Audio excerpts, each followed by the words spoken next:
ایک بندہ ایسا تھا جو اتنی عبادت کرتا تھا، یعبد ربہ، اپنے رب کی اتنی عبادت کرتا تھا کہ روح الامین اس سے محبت کرنے لگے، حیران ہونے لگے، یار اتنی عبادت کرتا ہے۔ فتعجب جبریل، جبریل حیران ہو گئے، اتنی عبادت کرتا ہے۔ ایک دن حضرت جبریل کو بڑا پیار آیا، فاستأذن جبریل فی زیارتی، حضرت جبریل رب کی بارگاہ میں کہنے لگے، مالک فلاں بندہ جو ہے نا، وہ جو مسجد نور میں بیٹھتا ہے، مثال دے رہا ہوں، بڑی تیری عبادت کرتا ہے، میرا جی چاہتا ہے اس کی زیارت نہ کر کے آؤں، اس کی زیارت نہ کر کے آؤں۔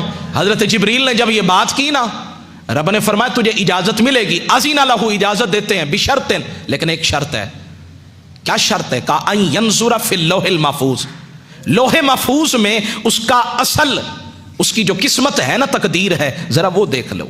جب حضرت جبریل نے لوح محفوظ میں دیکھا نا، تو کہتے وہاں تو اس کو شقی لکھ دیا تھا، بدبخت لکھا ہوا تھا۔ حیران ہو گئے، زمین پہ اترے، اس بندے کی طرف گئے، سلام دعا کے بعد اسے بتایا میں جبریل ہوں۔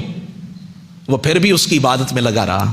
کچھ ہوتے ہیں جو حضرت خضر کے پیچھے بھاگتے ہیں، اور کچھ وہ ہوتے ہیں حضرت خضر بھی آ جائیں نا، میں بے ادبی نہیں کر رہا، وہ کہتے ہیں جی خضر آنا تیرا آنا مبارک، لیکن جس کی عبادت میں کر رہا ہوں نا، مجھے کسی کے لیے توجہ دینے کی ضرورت نہیں ہے۔ تو فرماتے ہیں بات ختم ہو گئی، فرماتے ہیں حضرت جبریل نے کہا تجھے اللہ نے بدبخت لکھا ہے۔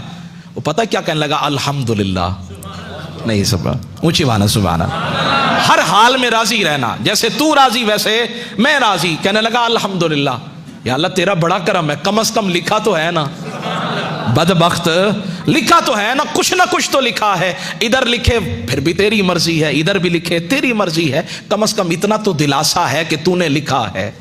حضرت جبریل کہنے لگے شاید کہ فظن جبریل انہ لم یسمع کلامہ، وہ کہنے لگے شاید اس نے میری بات کو سنا نہیں ہے۔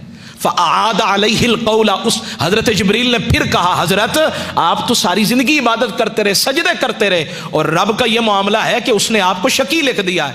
اس نے پھر کہا الحمدللہ۔ فتعجب جبریل، جبریل بڑے حیران ہوئے، کہنے لگے یہ کیا معاملہ؟ اس نے کہا لو لم اکن، اگر میں اس قابل نہیں تو اس میں میرے رب کا کیا قصور ہے؟ میں اگر ہوں ہی نکما، میری ذات میں میری قسمت میں لکھا ہی نہیں ہے، تو اس میں میرے رب کا کیا قصور ہے؟ جبریل نے سنا تو اس بات پہ بھی بڑا تعجب آیا، اور جب تعجب آیا نا تو فرماتے ہیں اللہ نے آواز لگائی، صدا لگائی، جبریل اب ذرا انظر فی اللوح المحفوظ، اب دیکھو نا لوح محفوظ میں۔ اب جو دیکھا، فرمایا وہاں بدبختوں کی لسٹ سے نام نکال کر نا رب نے بخت والوں میں اس کا نام لکھ دیا تھا۔ یا اللہ یہ ماجرا کیا ہے؟ فرمایا جو میری ہر ادا پہ راضی ہے، میرے ہر فرمان پہ راضی ہے، تو پھر اس کا نام بدبختوں میں کیوں لکھوں، بخت والوں میں نہ لکھ دوں؟